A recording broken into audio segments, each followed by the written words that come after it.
All right, ladies and gentlemen, welcome back to Raiders Daily. Training camp is here, which means Raider football is back. We're actually pretty close to the preseason, and we're way closer to the regular season than it feels. It's a good time to be a football fan right now. So, I want to mention this before we get into today's video. Take everything with a grain of salt. I think personally the NFL offseason is pretty janky in general. I don't like, and I know I've heard some rumblings from some coaches already. You're seeing injuries pop up. Jalen Ramsey got carted off today. Joe Burrow got carted off a couple hours ago as well.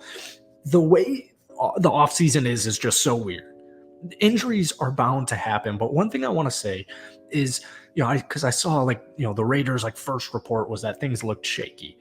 Of course it's going to look shaky. It's going to look shaky all off season. Just don't buy the hype, don't buy the doom, you can buy it, but just try and keep an even keel, because it's just a weird time in the NFL offseason where a lot of people are trying to get clicks and create narratives, create storylines as the NFL season ramps up again. So before we get into today's video, if you guys enjoy it, be sure to hit that like button, hit that sub button for daily Raiders content.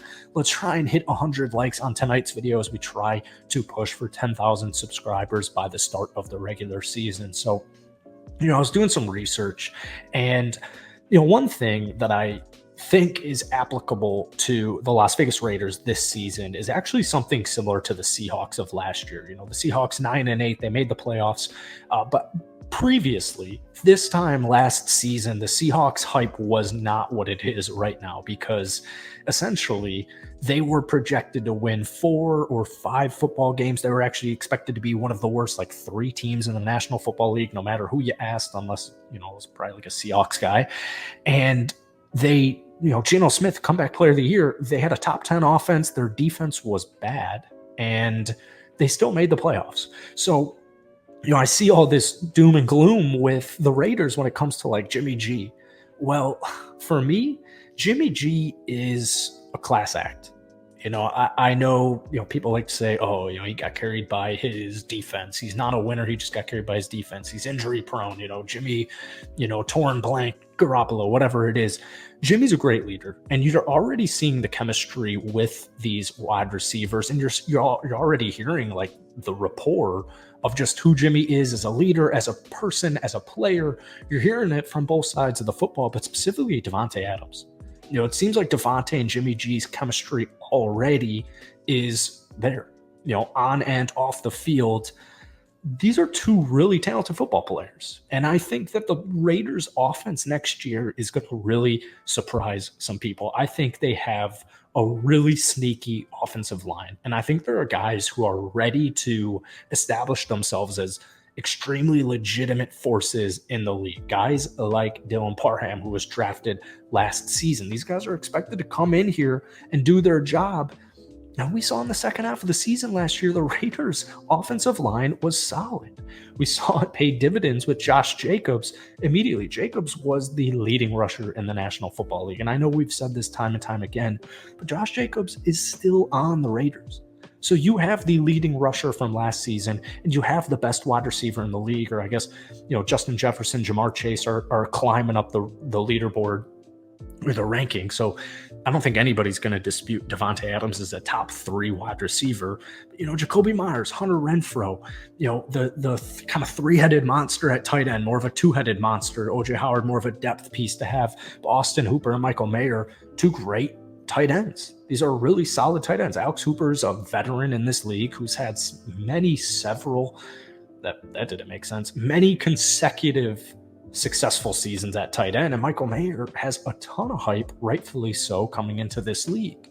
But the Raiders, I think, speaking of Michael Mayer, I think they did a really good job drafting this season. Tyree Wilson, I know there's injury concerns with there. I strongly suggest that and I know that they will, take your time with it, man. Liz Frank, you don't want to mess with it. You don't want to rush him back. I know he's vital to this team. He's vital to this defense. Just getting another edge rusher to pair up with Max Crosby as Chandler Jones turned 33. But I looked down the list. Tyree Wilson, Michael Mayer, Byron Young, Trey Tucker. Trey Tucker's going to have an impact this upcoming season, and I think Trey Tucker will probably lead to the eventual departure of Hunter Renfrow. I know we've been talking about it literally all offseason. We talked about it last season, but I think Trey Tucker is the next man up for Hunter Renfrow, selected in the 3rd round out of Cincinnati. He was the lead wide receiver 1 over there for Cincy last season. I mean, he is pro ready. You get 15 or so NFL wide receivers come out of the draft and they make an impact in their rookie season. And I feel very confident that Trey Tucker is going to be one of them. And I'm curious to see if Hunter eventually, I know he's like one of the best slot players, and if he's healthy, he's like one of the best slot players in the National Football League. But I'm just curious to see Trey Tucker's progression and if and how that impacts Hunter Renfrow's future with the Raiders. Surprised they didn't take a running back. I think they were pretty big on Zamir White. He was a 5-star athlete, coming into Georgia. Injuries just kind of derailed his high school and collegiate career. We didn't see much of him this last season, but it does feel like it's going to be Josh Jacobs' last season as a Raider. The good news is, like I said, you still have him, right? So this offense is not going to be worse than average. In fact, I think they should be around top 10 at worst. But once again, man, you just never know. And I think the Seahawks are a great example of last season, where you just have this defense. They couldn't stop the run. They couldn't stop the pass.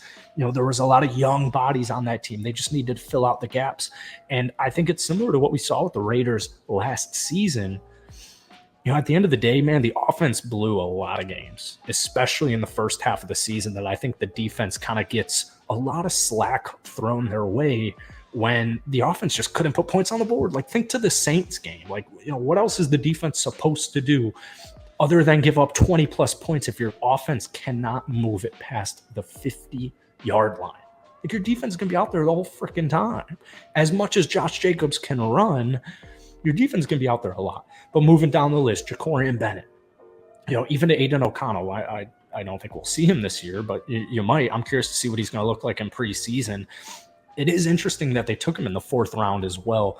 But I think Jimmy's the guy. I think he's going to stay healthy for the Raiders this upcoming season. I know injuries are the big concern, but he's a winner, man. He's a leader. He's a natural leader, and it's going to pay dividends for this team. But even deeper on the draft board, Christopher Smith, safety out of Georgia, and Amari Burney, who, if you've been watching this channel, you know how big I am on the Florida Gator coming out, or the Florida Gator, Amari Burney. So that's it for today, man. If you enjoyed, hit that like button, hit that sub button. Stay tuned. Tomorrow we're going to do a weekly recap or just the week's recap of training camp thus far, everything we've learned. And yeah, that's it for today. Hit that like button, hit that sub button. Let's try and get 100 likes, and I'll see you guys tomorrow.